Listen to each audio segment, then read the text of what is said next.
ошол тармакта физикалык жактан аябай кыйналасың да, чынындачы аял киши.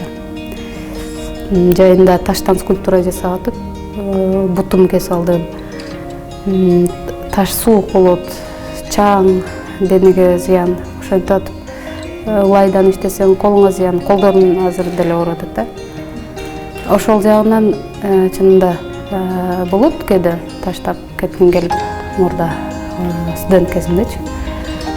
Кийин оору өтүп кеткенден кийин эсимен чыгып кетет, сулуулук жаралгандан кийин эсимен чыгып кетет. Аны дагы эле иштеп баштайм.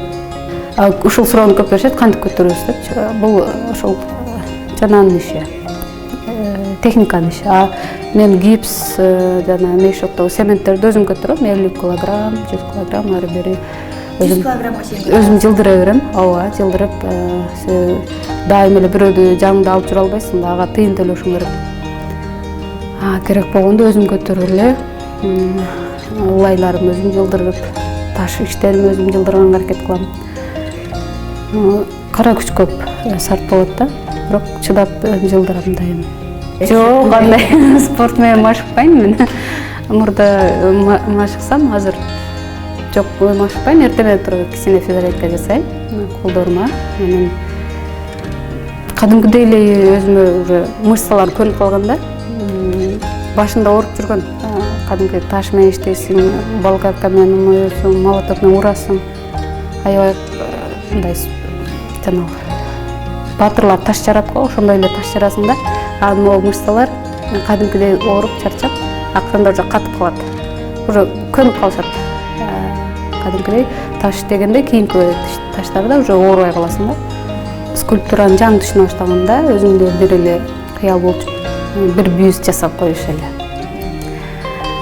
Кичинекей эле. Бирок азыр ошол кыялдарым чоң көлөмдөгү скульптураларга айланып кетти. Мен эң жаман көргөнүм кулакты жасаганды жаман көрчү элем. Студент кезимде кулакты бекитип ошентип өтүп кетчүмүн да, жасаган нерселеримдечи. Азыр бирок эң жакшы көргөнүм кулак. Кулакты эң жакшы көрүп жасайм. Автопортрет деп коем. Окуудан кадимкидей чарчап, сен ылай да иштейсиң, окууну да улантасың, бир эле учурдачы. Ошодон кийин жасалган чыгарма баарын айткан мен өзүмдүн автопортретим. Мен чарчадым, болду, окубайм деп. Бирок андан кийин дагы 2 жыл окудум. Дүйнөлүк опера, классикаларга аябай көп кайрылгам.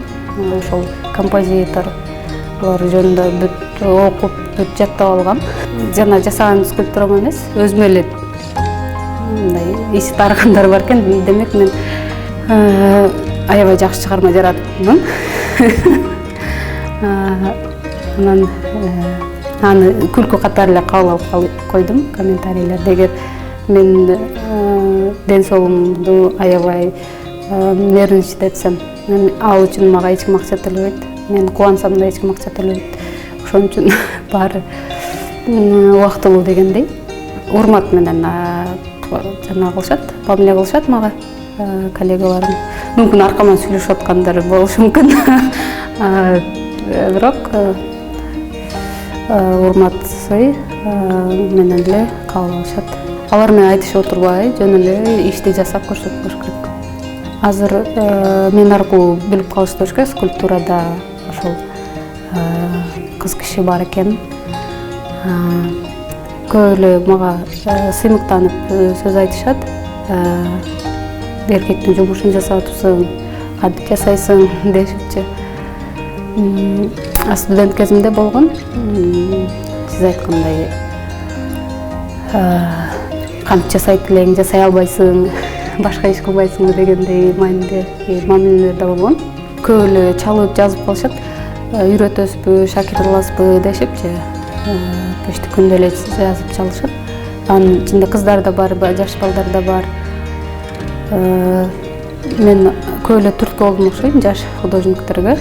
Мен артынан кыздар дагы чыкса керек. Скульптурага эч кандай каражат бөлүнбөйт. Сүрөт өнөрүнө деги эле бөлүнбөйт да. Бирок мен айттым министрге ушул хотя бы өнөркана, сүрөтчүлөргө өнөркана куруп бериңиздер депчи. Себеби шаарда толтура таштаганды зданиялар бар. Ошолорду кичине ремонт кылып бөлүп берсе, художниктер аябай сүйүнбөк да. Конкурстарда көбүнчө тааныш билиш болуп кетет экен. Ошонсо аябай өкүндүрөт. Жаштарга такыр эле жол жок болуп калат экен да. Сүрөтү жок киши болсо, мисалы үчүн манасты алайлы.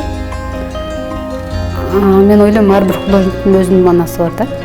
Мисалы үчүн түнү кечке бир нерсени жасап коюп, өзүңчө суктанып үйүңө барып жатасың, эртең менен келсең башка эле скульптура болуп калат да. Бул светтен, сырттагы светтин көз карандылыгы. Свет өзгөргөн сайын скульптура дагы өзгөрө берет да. Ошон үчүн биз көрүп мындай күндүн свети менен, кадимки күндүн нуру менен жасаганга аракет кылабыз да. Азыр мен помещениеде жасаган скульптурам сыртка чыкканда башкача болуп калат. Көбү тартат фото, видеого да. Ал жерде ракурс өзгөрүп кетет да. Жанына келсең такыр эле сопсон эле иш. Фотодо башкача болуп калышы. Жакында эле Турцияга чакырышкан дагы.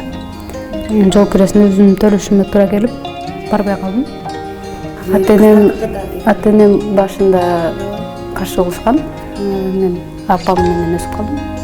Апакем эле өстүрдү бизди. Анан алар медиктер болгон үчүн, врач болосуң же ошол бир мугалим деген сыяктуу кесиптерди айтыша берчү да. Мен аларды укпай эле ошол сүрөт өнөрүнө тапшырып алдым. Бирок азыр сыйынтып калышат.